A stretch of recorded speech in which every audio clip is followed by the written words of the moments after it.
In this video, we will explore how China used first principle thinking to build total dominance over the critical resource like rare earth metals, how it using it is as a geopolitical weapon today, and what India must learn to secure its future.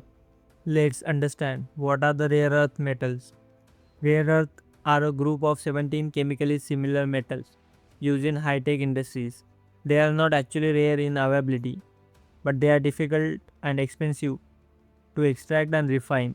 These elements power the magnets in EV motors, a guidance system in missile, and even in the vibrator of a smartphone.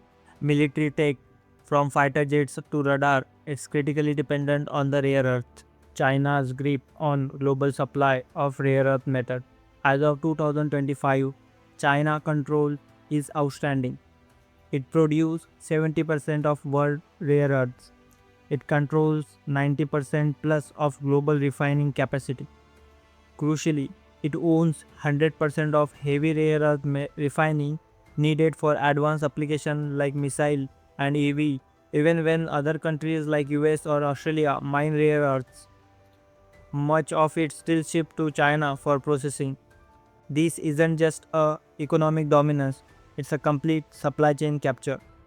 First principle thinking in action.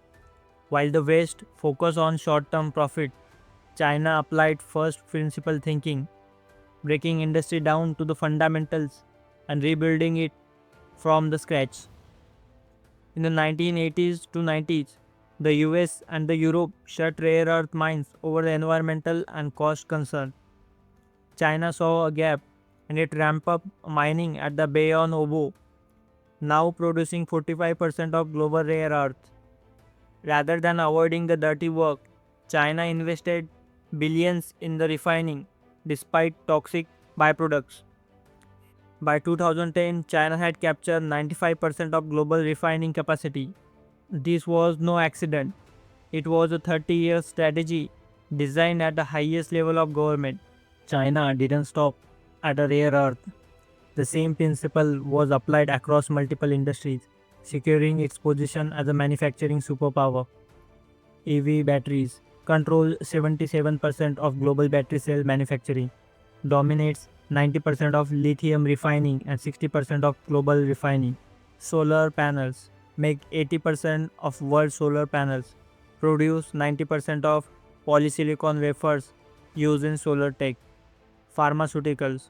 China controls 65 to 70% of global APIs, active pharmaceutical ingredient.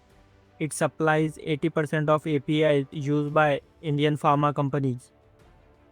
The lesson is clear. First principle plus long-term planning is equals to global dominance.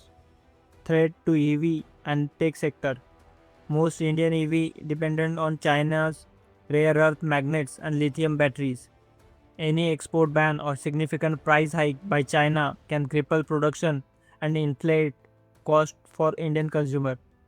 What should India learn? India must act decisively and strategically. Here are 5 crucial lessons. Thinking in decades, not in quarters. Like China, India must plan for next 10 to 20 years ahead, beyond typical budget cycles. Build domestic refining and mining. Explore India's own rare earth reserve, particularly in monazite sands in Tamil Nadu and Odisha. Support public-private rare earth projects. Invest in core R&D. Focus on critical areas like refining processes, advanced battery technology, and material science. De-risking the supply chain. Build strategic partnership with resource-rich nations like Australia, countries in Africa. Reduce dependence on China, from APIs to solar panels to EV batteries. India must diversify its sourcing and aggressively boost local manufacturing capabilities across all these sectors.